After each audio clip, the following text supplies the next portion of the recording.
basketball game more than 35 years ago, putting the best basketball players on one court, like Kobe and Michael and Jason Kidd and all those guys.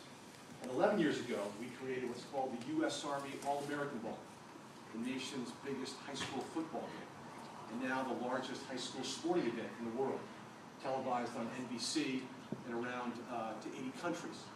And that's Adrian Peterson, and Tim Tebow, Mark Sanchez, and all those great guys. 3 years after that, we created the first ever All-American baseball game to honor and celebrate the best high school seniors. And that was Ike Davis, Adam Jones, who's a catcher for the Baltimore Orioles, Matt Wieters, and a whole host of great other players. And we sat there as a company and said, gee, aren't these kids great? 17, 18 years old, really talented, and really well behaved. We had a great time. We flew those kids into New Mexico. They played on national TV on Fox Sports. The football kids played on NBC. And it was a great celebration to have the kids together and play. And the reason why we did all this is that we believe in one thing. The best players in America, okay, who are good kids, deserve a shot to do more. To play against great competition, play together, and have some great opportunities to grow.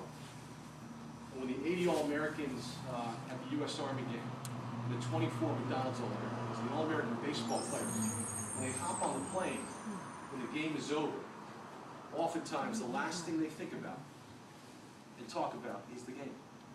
As good as it was, as many plays as they had, as many home runs as they hit, it was about meeting soldiers and meeting other great players, sharing great times, and learning from each other. And that was great. That was great to see that it just wasn't about playing. But those kids, all those kids, deserve to be part of that. And we continue that with what's called now the Eastbay All-American Youth Baseball Team and the Eastbay Barnstormers, otherwise known. Why you guys? Why you guys, and why are we here today? Well, 3 years ago, we said, you know what? This is just not about the high school All-Americans. Although they're great, and we all know them, we convinced a lot of people to say, you know what? Greatness really starts around 7th or 8th grade. That a lot of the kids that we saw at the All-American baseball game or the U.S. Army game with McDonald's, they were great a long time ago. They were hardworking a long time ago. They all were great by the time they got to 7th and 8th grade. And we said, why don't we start putting those kids together then and giving them the opportunity? You may just see them in 4 years at an All-American baseball game. A lot of folks said, and kind of giggled, gee, how good can they be? How ready are they to have these experiences? And we said, well, just give us a try. So 3 years ago, we put together what's called the Eastbay All-American Football Team, the nation's best 7th and 8th graders in the country.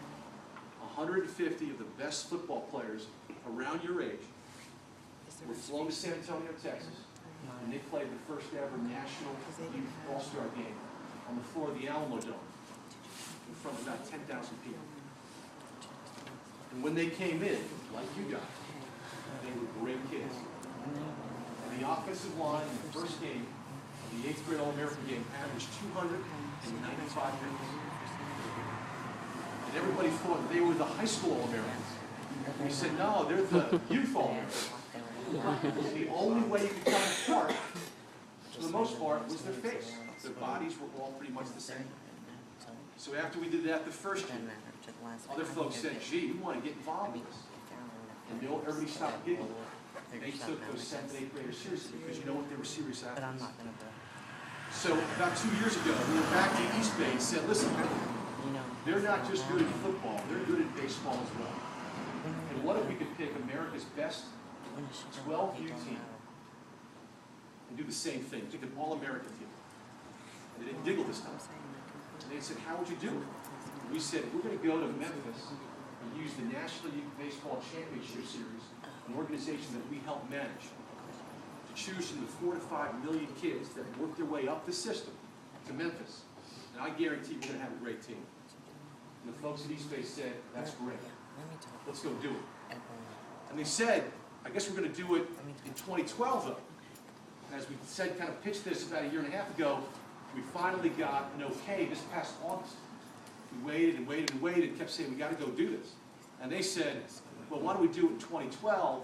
And they kind of looked at us and said, are you ready to do it this fall? And we sheepishly kind of said, yeah, we are. And then once they said yes, we hurried pretty quickly to get this done. So one, I want to ask all the parents and tell all the kids, thank you for your patience in letting us do it. It wasn't worth waiting a year if they were ready to go to support the bus, the travel, the uniforms and all that. I wish we, like anything else we do, we want to do it in a first-class way, and ultimately we want to get all the details knocked down. We had about 90% of details knocked down, and a team that's been working since mid-August. Because realize we started with Memphis and had to run that event. And come out of there and then put together this tour pretty quickly, and obviously all the teams that want to play.